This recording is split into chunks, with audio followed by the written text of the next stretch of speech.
Ang sarap talaga ng pata ng baboy. Hindi lang pang pinirito, hindi lang pang sinabawan.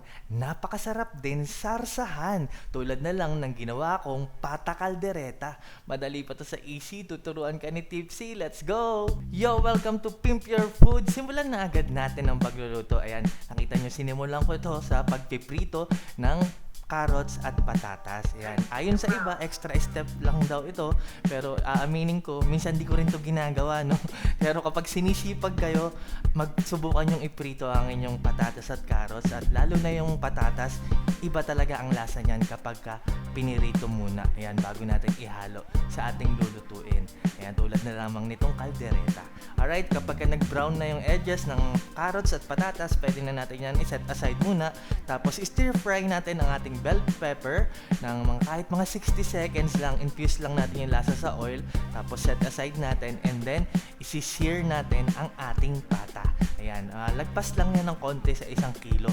Pero hindi nyo naman kailangan ganito kalalaking tipak ang gamitin nyo, no? Para lang ito sa presentation purposes, kaya malalaking tipak ang ginamit ko. Pero pwede nyo yan ipahiwa ng maliliit or depende sa inyo kung gaano kaliit nyo gusto. Alright? Piliin nyo ito yung parteng malaman. Ayan, kapag na-sear na natin magkabilang sides, pwede na muna natin yan. Set aside, magigisa na tayo. Siyempre, ayan, inuuna ko bawang. Ayan, hintayin ko lang yan mag-golden brown at bumango talaga. Susunod na natin ang ating sibuyas at hintayin natin yan maging translucent. Tapos isusunod ko na dito ang 4 na kutsara ng tomato paste or 1/4 cup ng tomato paste. Medyo marami kasi hindi na ako gagamit dito ng tomato sauce. Tapos lutuin ko lang yan hanggang sa medyo maging dark yung color para talagang maging rich yung tomato flavor ng ating tomato paste. Ayan, kapag dark na yung color, pwede na tayo maglagay ng 4 na tasa ng tubig. Ayan, tapos titimplahan na rin natin yan. Haluin muna pala natin para lang ma-dilute yung tomato paste doon sa ating tubig. Tapos kalahating beef cube. Yes, beef ang gamit ko. Masarap yan sa kaldereta. Tapos 2 kutsarang patis at 2 kutsara ng liquid seasoning. Tapos konting asin, paminta. May lalagay na din ako dyan ng dahon ng laurel. Tapos hintayin natin mag-simmer and then ilagay na natin, ibalik na natin yung ating pata. Alright? Ayan, kaya marami akong nilagay na tubig kasi dyan natin papalambutin ang pata. Diba? Para pinapalambot natin yung pata doon sa liquid na meron ng lasa. Para naman talagang masarap ang ating niluto. Alright, hintayin lang natin yan. Palambutin lang natin ang ating pata at tuloy natin yan ng may takip sa mahinang apoy. So habang hinihintay natin yan, ayan, nako, may nagpadala sa akin, Crown Manila. Ayan, maraming salamat palagi, Crown Manila. Hindi nakakalimot. Ayan, nakaalala na naman.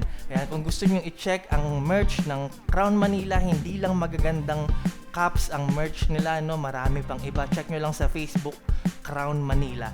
Muli, maraming salamat ulit kay Sir Nico at sa kanyang misis. Diba? Ayan, tuwan-tuwa kami ng aking anak sa pag-unbox nito kasi napakarami. Ayan, at nagpadala pa ng bowlers at ng lanyard. Ayan, at talagang napakaganda ng quality ng mga cups at merch ng Crown Manila. May pagmamalaki talaga, kaya lagi ko yan nire-rep dati pa dito sa Pimp Your Food. May pagmamalaking gawang Pinas. Muli, maraming salamat, Crown Manila. Check nyo sila sa Facebook. Ayan, halfway ng ating pagluluto, hindi pa po ganong kalambot ang ating pata. I-flip ko lang, babaliktarin ko para lang pantay ang pagkakaluto ng ating pata at mapapansin nyo, medyo nabawasan na rin yung sabaw. Ayan, ganyan talaga. Kaya natin dinamihan ng tubig. Ayan, tuloy lang natin ang pagluluto hanggang sa talagang malambot na or satisfied na kayo sa lambot ng inyong pata. At ayan, kapag malambot na, ayan, pwede na natin tikman yung ating sabaw. Tapos i-adjust na natin kung ano man yung kulang. At tulad ng sinabi ko, ang pinang-aalat ko dito ay patis. Naglagay lang ako ng konti. Tapos ito optional, pickle relish. Kung gusto nyo medyo may tamis-asim na lasa, maglagay kayo ng pickle relish. At ang magpapalapot sa ating sabaw, naglagay ako ng maliit na lata ng liver spread. Yan, hindi makukompleto ang kaldereta pag walang liver spread. Ibalik na natin ang ating patatas at carrots, ating bell peppers. Dahil nga naprito na natin yung mga yan, saglit na lang natin yan lulutuin. Takpan lang natin, no, mga 3 to 5 minutes para lang talagang maluto ang ating mga gulay. And now look at that. Sabi ko naman sa inyo, dito sa Pimp Your Food, madali pa sa easy ang mga steps, madaling sundan, kayang-kaya mong lutuin sa bahay. Yan ang prinsipyo natin dito, alright, di ba? Ayan, meron ka ng masarap, malambot, malasa na kalderetang pata ng baboy. Kung medyo nagsasawa na kayo sa mga cuts ng karne na ginagamit nyo sa kaldereta, edi subukan nyo tong pata. Napaka-versatile ng pata. At ang sarap ng pata, lalo na talaga kapag napalambot mo yung balat. O, diba? Tapos yan nga yung parteng malaman, masarap din yan. Para sa marami pang recipes, huwag nyo kalimutan mag-subscribe sa aking YouTube channel, Tipsy Goes Random. Mag-follow kayo sa aking Facebook page, Pimp Your Food. Follow nyo na din ako sa TikTok at Kev_Andrade. Maraming salamat sa palagi niyong panonood, pagtakilik, pagsuporta, pagsubaybay. Ako po si Tipsy D.